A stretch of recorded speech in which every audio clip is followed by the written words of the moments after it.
നമുക്കിന്ന് വളരെ സിമ്പിൾ ആയിട്ടുള്ള വളരെ ടേസ്റ്റി ആയിട്ടുള്ള ഒരു കടലത്തോരൻ തയ്യാറാക്കിയാലോ. ഇത് ചോറിൻ്റെയും അതുപോലെ പുട്ടിൻ്റെയും ഒക്കെ കൂടെ അടിപൊളി കോമ്പിനേഷനാണ്. അപ്പം വേഗം തന്നെ ഒന്ന് കണ്ടു നോക്കൂ.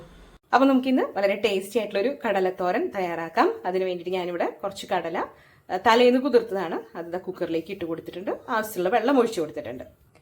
ഇതിലേക്ക് ഒരു 2-3 അല്ലി വെളുത്തുള്ളി, അതുപോലെ ഒരു ചെറിയ കഷ്ണം ഇഞ്ചി നല്ലതുപോലെ ഒന്ന് ചതച്ച് നമുക്ക് ചേർത്ത് കൊടുക്കാം. ഇനി ഇതിലേക്ക് കുറച്ച് കുരുമുളക് പൊടി ചേർത്ത് കൊടുക്കുന്നുണ്ട്.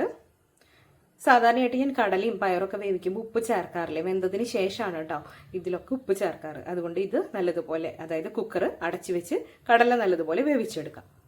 വെന്ത് വരുമ്പോഴേക്കും നമുക്ക് ഇതിലേക്ക് വേണ്ട ബാക്കി കാര്യങ്ങളൊക്കെ ഒന്ന് സെറ്റ് ചെയ്തിട്ട് വെക്കാം. ഞാനിവിടെ ഒരു ചെറിയ കൈപ്പിടി തേങ്ങ ചിരകിയത് എടുത്തിട്ടുണ്ട്. കുറച്ച് ചുമന്നുള്ളിയും അതുപോലെ വെളുത്തുള്ളിയും എടുത്തിട്ടുണ്ട്. ഇതൊന്ന് നമുക്ക് കട്ട് ചെയ്തിട്ട് വെക്കാം. ഇനി ഇതിലേക്ക് കുറച്ച് കറിവേപ്പില വേണം. ഇനി നമുക്കിതിലേക്ക് ആവശ്യമായത് കുറച്ച് ഗരം മസാലപ്പൊടി, അതുപോലെ ഉപ്പ്, എരിവുള്ള മുളക് പൊടി, വെളിച്ചെണ്ണ. ഇത്രയായി കഴിഞ്ഞാൽ നമുക്കിനി കടല കാച്ചിയെടുക്കാം. അപ്പോൾ കടല വെന്തോ നോക്കണ്ടേ. കടല ഇവിടെ നല്ലതുപോലെ വെന്ത് സെറ്റായി വന്നിട്ടുണ്ട്. ഇനി നമുക്ക് കാച്ചിയെടുക്കാം. കടല കാച്ചാൻ വേണ്ടിയിട്ട് ഞാനിവിടെ ഒരു പാത്രം വെച്ച് കൊടുത്തിട്ടുണ്ട്. അതിലേക്ക് വെളിച്ചെണ്ണയാണ് ഒഴിച്ചു കൊടുക്കുന്നത്. ഇതിലേക്ക് നമ്മൾ എടുത്ത് വെച്ചേക്കുന്ന വെളുത്തുള്ളിയും ചുമന്നുള്ളിയും അതുപോലെ വേപ്പില ഇട്ട് കൊടുക്കുകയാണ്. നല്ലതുപോലെ ഇറക്കി കൊടുക്കാം. ഇതൊന്ന് വഴന്നു വരുമ്പോഴാണ് നമ്മൾ പൊടികൾ ചേർത്ത് കൊടുക്കുന്നത്. അതേസമയം നല്ലതുപോലെ ബ്രൗൺ കളറായി വരേണ്ട ആവശ്യമൊന്നുമില്ല കേട്ടോ.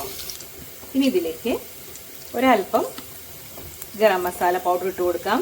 1/2 ടീസ്പൂൺ എരിവുള്ള മുളക് പൊടി ഇട്ട് കൊടുക്കുന്നുണ്ട്. നമ്മൾ കടല വേവിക്കുമ്പോൾ ഓൾറെഡി കുരുമുളക് പൊടി ചേർത്തതാണ്. ഇനി ഇതിലേക്ക് ഒരല്പം ഉപ്പ് ചേർത്ത് കൊടുത്തു. നമ്മൾ കടലയിൽ ഉപ്പ് ചേർത്തിട്ടില്ല. നല്ലതുപോലെ ഒന്ന് മിക്സ് ചെയ്യാം. ഇനി നമുക്കിതിലേക്ക് കടല ഇട്ട് കൊടുക്കാം.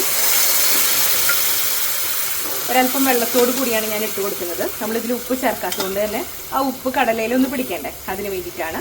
ഇനി നിങ്ങൾ കടല കറിയായിട്ട് പുട്ടിൻ്റെ കൂടെയൊക്കെയാണ് കഴിക്കാൻ ഉപയോഗിക്കുന്നതെങ്കിൽ കുറച്ച് ഗ്രേവിയോട് കൂടി ചെയ്യുന്നതായിരിക്കും നല്ലത് കേട്ടോ. അപ്പം നമുക്ക് കടല മൊത്തം ഇതിലേക്ക് ഇട്ട് കൊടുക്കാം. നല്ലതുപോലെ മിക്സ് ചെയ്യാം. നമുക്ക് കടലയിൽ ആവശ്യത്തിന് ഉപ്പുണ്ടോ എന്നൊക്കെ ഒന്ന് നോക്കണം.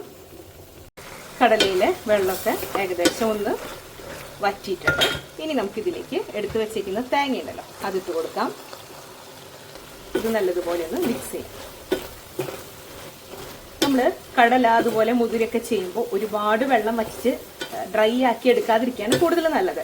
കാരണം കടലയൊക്കെ മുതിരയായാലും പെട്ടെന്ന് ഡ്രൈ ആയി പോകും കുറച്ച് നേരം ഇരിക്കുമ്പോൾ. അതുകൊണ്ട് തന്നെ ഒരല്പം വെള്ളമായി ഉണ്ടാവുന്നത് നല്ലതാണ്. ഇനി നിങ്ങൾക്ക് വളരെ ഡ്രൈ ആയി തന്നെ വേണമെങ്കിൽ അങ്ങനെ എടുക്കാം. ഇനി നമുക്ക് സ്റ്റൗ ഓഫ് ചെയ്യാം. ഇവിടെ വളരെ ടേസ്റ്റി ആയിട്ടുള്ള കടലത്തോരൻ ഇവിടെ റെഡി ആയിട്ടുണ്ട്. ഇനി ഈ ചൂടിന് ബാക്കി വെള്ളമൊക്കെ വലിഞ്ഞോളും.